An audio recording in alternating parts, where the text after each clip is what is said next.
This one is Saturday or Sunday. It's a weekend.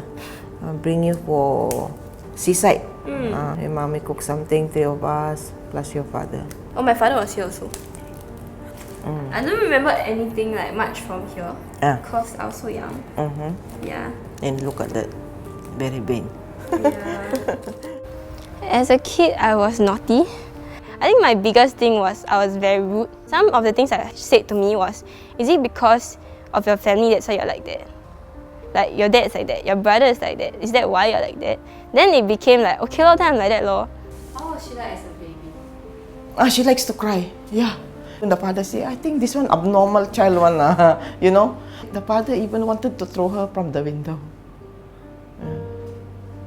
That's why I say I got this one. I grab her. You know. Since I conceived her, we used to fight with my husband already. I thought lucky thing never got also miscarried, you know, like a lot of fight, you know, even I bleeding, you know, something like that. When I look at my mom, it's like probably the strongest human being ever possible on this planet. She didn't know what Singapore was like. She was from the Philippines, so it was very new to her.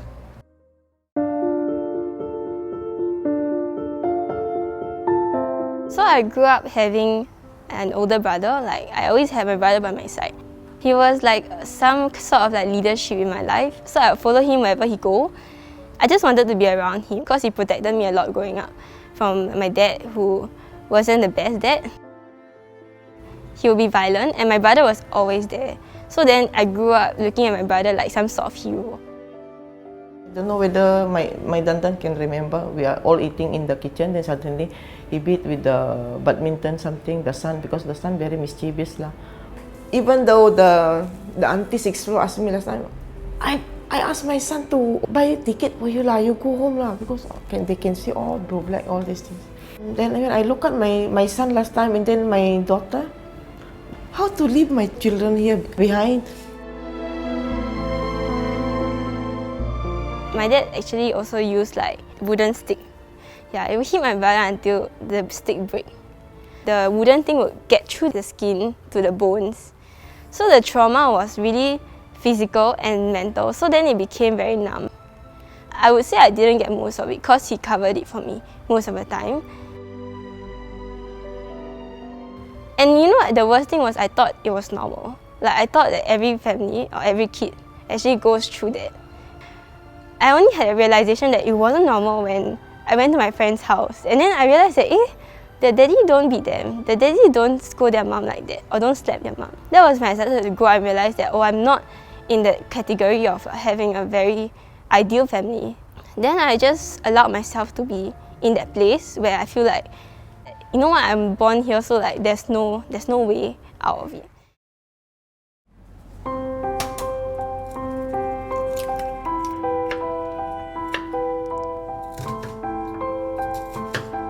Always got the food on the table, a simple one. If I cook, I work also, I try to wake up early. I work at night, then I cook lah. I cook before I leave the house. When the father left about a few years and I'm not working that time, ni 50 cents I don't have, you know. I just open my fridge. I want to cook porridge also, I don't have, you know. Then I come to know the church near my house. That's where I take support from there lah. And I started to see that people who actually really cared and really had a heart for me, then they look out for me. There were like really, really good people around me, like my teachers, my coaches. They were just telling me that, you know, where you came from will not determine where you're going to be, and that it doesn't matter how long you take to get there as long as you don't give up. And even my brother, who wasn't the best example, he was like, don't be like me lah. If you're going to follow me somewhere, right, you're going to end up where I'm going to be. At that point, he was going into like his service sentence.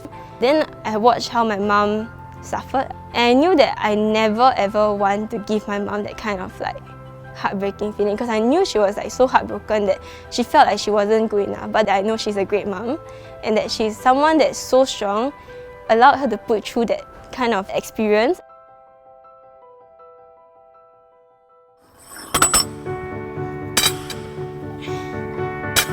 So I changed everything. I was like, okay, I scraped through N-levels, I'm going to do my best for O-levels. I'm going to do my best in everything that was given to me, or opportunities that come by.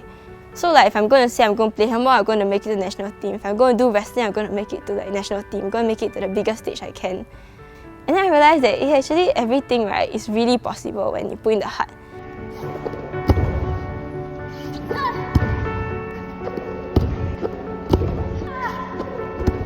I have a lot of dreams that I haven't been able to accomplish yet.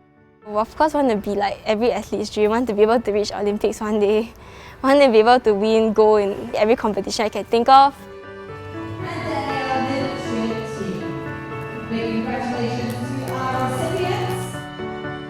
I'm very thankful for the Singapore Olympic Foundation-Peter Lim scholarship. It really means a lot to have like extra monetary award. Having a scholarship would ease the burden on not just me but also my parents.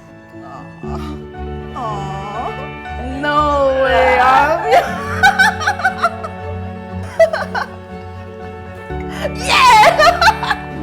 I'm very, very proud, of course. I'm very proud as a mother, you know. I told her, you know, and mommy always behind you. Never give up. And always believe to yourself. And I think she got it from me, you see, yeah, see. My dad, I have long forgiven him. At the end of the day, he was still my dad. So over the years, my dad did apologize for what he's done, for all the things that he was very sorry for. It was like my whole world like refreshed. I could actually restart again.